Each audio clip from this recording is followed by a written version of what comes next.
Welcome to Update One, the podcast of the National Press Club in Washington, D.C. Update One provides a forum for listeners to learn about national stories focusing on news, politics, and current events. Now, the latest edition of Update One.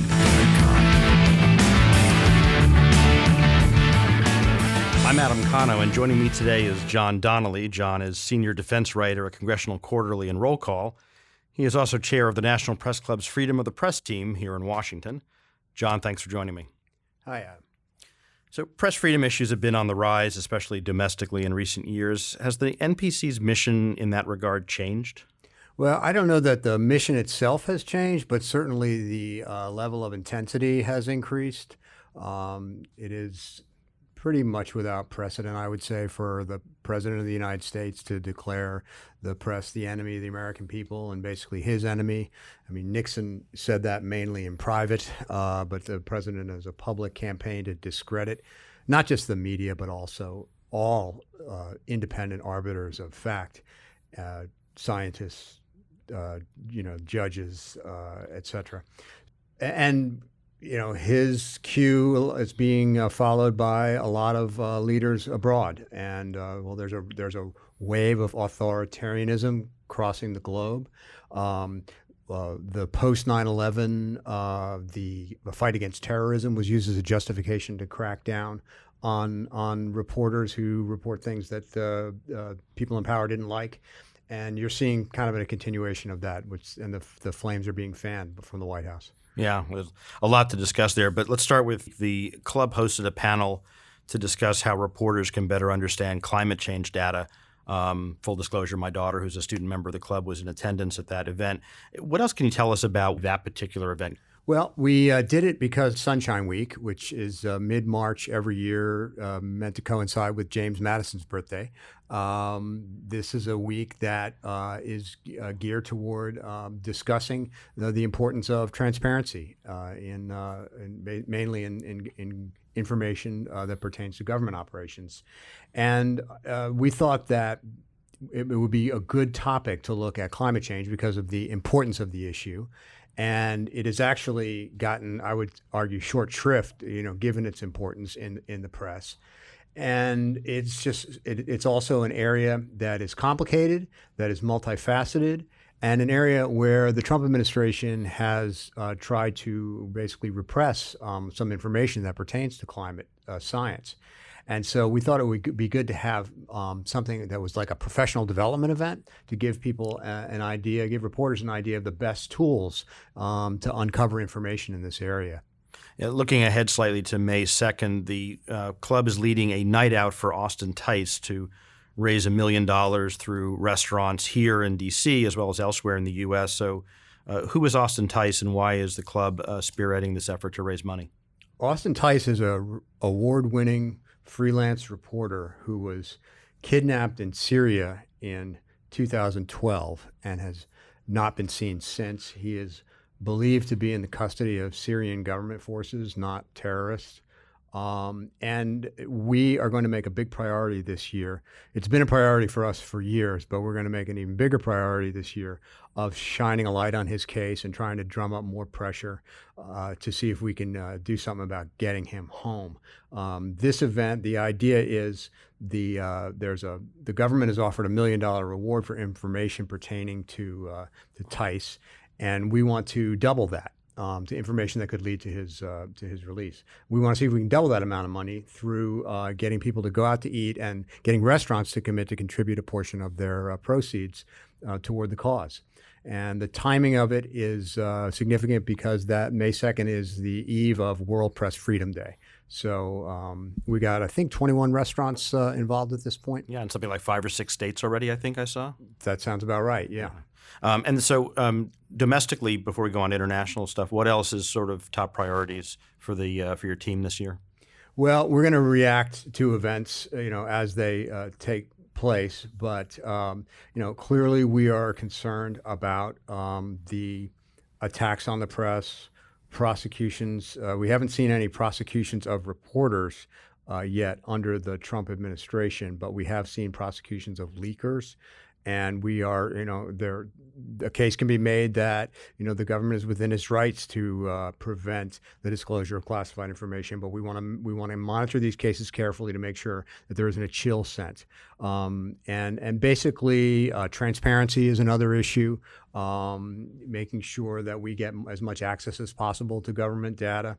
And I know we're going to talk a little bit more later about what's going on at the Pentagon, but in general, I would say there is a pretty lousy situation right now with regard to the free flow of information and contacts with reporters. By chilling effect, you're basically talking about the concern that by the government prosecuting one person for the release of classified data or something like that, that could have a chilling effect more broadly on information that perhaps isn't as sensitive, but could be in the public interest to get out. That's right. Yeah. And I think, whistleblowers, meaning people who disclose information that I'm not talking about classified information. I'm talking about information that the public, you can make a good case, has a right to know about. They are, their lives are still made a living hell when they try to disclose information. And I found, for example, recently in the Pentagon that officials or military officers who crack down on whistleblowers who have made truthful disclosures through appropriate channels, when people crack down, like fire or demote or write lousy performance reviews for whistleblowers, the people who do that kind of retaliation are almost never getting any kind of consequence for what they do. So it's that kind of thing.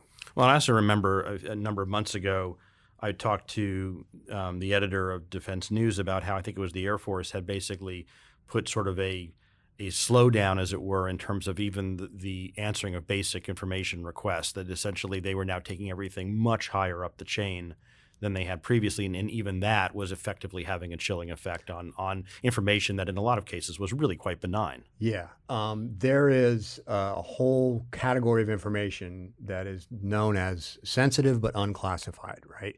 So they're not technically making it a secret, but they are arguing that that piece of information in combination with a second piece of information and maybe a third piece of information can be used by an adversary against U.S. forces or against U.S. national security. And there may be some plausible argument behind that, but it's a real slippery slope, because if my sense of it is if it's really that sensitive, go ahead and classify it. But if it's unclassified, then by default the public should have a right to see it through the press. And so that kind of thing is happening more and more. And the other thing is briefings. I mean, there are almost no briefings, not only in the Defense Department, in the State Department, in the White House. Officials are just not going before the cameras to answer questions. Internationally, the club played a really important role in the release of American Jason Rezaian from Iran. I remember that, amongst other things, we took part in a reading of his work for, I think it was 24 hours straight, something that I was proud to play a part in. And then more recently, Mexican Emilio Gutierrez Soto from detention by ICE. What about more recent cases? I mean, internationally, they just seem to come, one after another, including Maria Ressa, who's been a very outspoken critic of Philippine President Duterte. Yeah, well, we have spoken out on every single one of those cases, and we are on top of things going on in the world. We can't speak out on every case. We wouldn't want to, unless we devalue the currency of the press club's clout.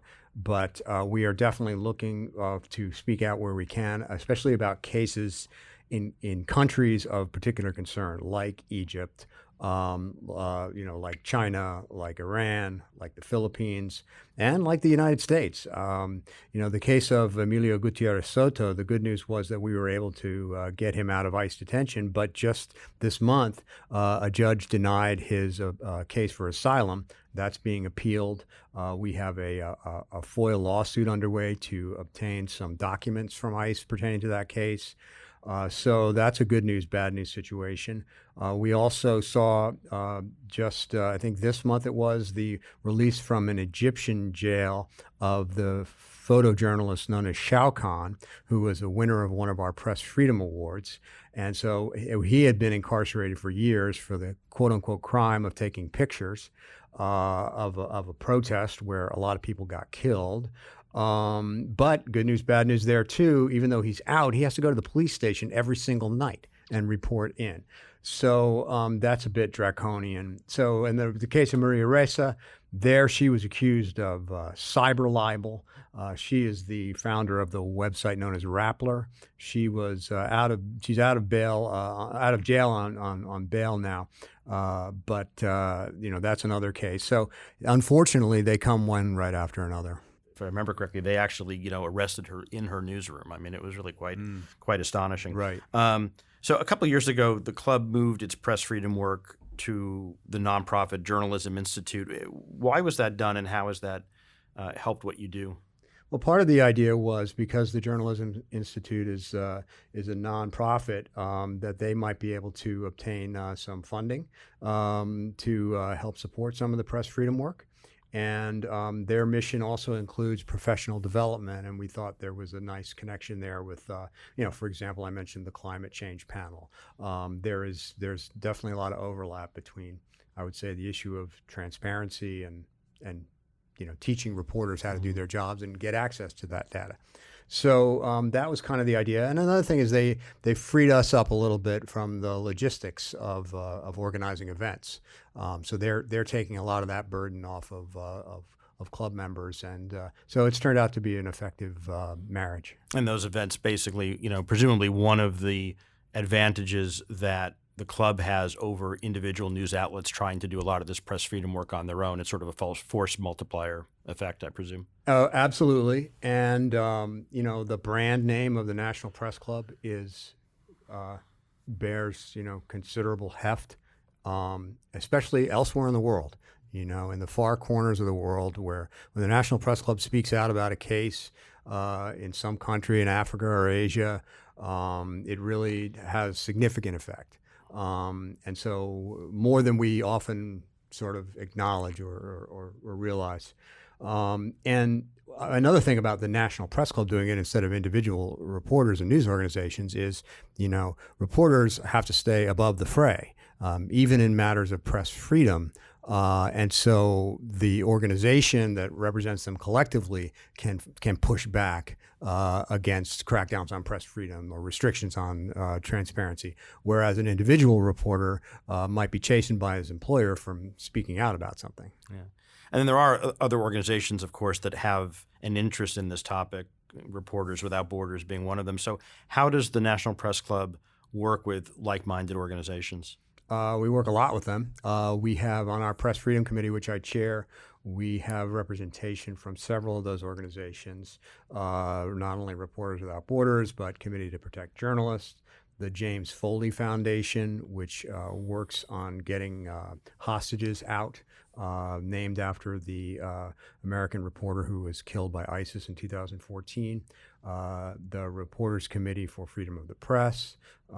So we coordinate. We also work on legal cases where we join forces with other news organizations, such as the American Society for News Editors, and we write these friend of the court briefs in cases where we think the outcome of a case could have an effect positively or negatively on the news media. We will let the court know our opinion about it, and we speak with the collective voice of U.S. news organizations. And we were talking earlier about defense, and of course that's your beat. But you also lead an organization called Military Reporters and Editors. So how does what you do with that organization align with your interest and the club's interest in press freedom? Well, there's a lot of overlap. One of the things that Military Reporters and Editors does is try to push back on Pentagon restrictions on the press and ensure that we have as much access as we can possibly get, and so that is completely in line with the press club's mission. And the Military Reporters and Editors has joined in on some of the statements that the press club has been involved in. And so there's a great deal of and we're similar also in the respect that we provide a place for reporters to network, with other reporters and with sources. You mentioned earlier about Sunshine Week, and obviously the taping of this podcast aligns with that. Any more you want to say in terms of dealing with the Pentagon and frankly just the federal beat writ large? It's really gotten bad. I don't want to understate this at all. There's almost no briefings now at any major department or the White House. And so, these daily press briefings forced officials to justify and explain policies, and on camera too. And, at the Pentagon, for example, the former Defense Secretary James Mattis and now the acting Defense Secretary Patrick Shanahan will stroll into the newsroom or chat with reporters during a photo opportunity with a visiting dignitary. But they're extremely brief, and half the time it's, they're just lighthearted conversation. And it's just the other thing that's happened is there is increasing sort of flackification of the government. There's nothing wrong with public affairs people. Some of my best friends are public affairs people. My father was one. But increasingly, they see their jobs as thwarting reporters instead of helping them. And I realize they have sort of a dual mission. They serve two masters in a sense. They have to serve the people they work for, but also they're trying to help the press, at least in theory. But when every time you want to talk to somebody, you have to go through a public affairs person and write your questions in advance and that sort of thing, it really and have to wait, forever to get answers. It's just really calcified the whole process, and it's limited the people's access to their information, their government's information. And another thing is, it's unbelievable to me that people are actually threatened with losing their jobs, people in the government, if they talk to a reporter. Well, that is just outrageous because, we should be able to, I understand they want to keep their message. A government agency wants to have one message, but, we can't just talk to public affairs officers. And I think the public is ill-served by that. Yeah. So for members of the club, journalists perhaps listening to this who aren't members, and even the general public who care about the First Amendment and other press freedom, things like that, what's your message to them? What can they do to help? Okay, well, my first message is that this is not a partisan issue, and the press is necessary for the public to know what is going on so that it can govern itself effectively. The press is in the interest of everyone, regardless of their political persuasion, and it can't become a left-right thing. And so be aware of that. Stay on top of the issues. Speak out wherever you can. Contribute to any of the organizations that I mentioned here if you like. But mainly be aware and tell everyone you know that the press is here to really just tell the truth. And we take that mission seriously. We don't always do it perfectly. When we make mistakes, we correct the record. But, our job is central to this country and this world succeeding. John, thanks so much. John Donnelly is senior defense writer at Congressional Quarterly and Roll Call. You can follow him on Twitter at John M. Donnelly. For Update 1, I'm Adam Konowe.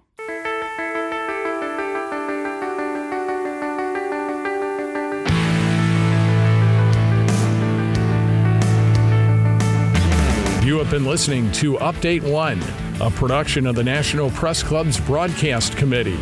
You can comment on this show or any episode of Update 1 by going to facebook.com/PressClubDC or on Twitter @PressClubDC.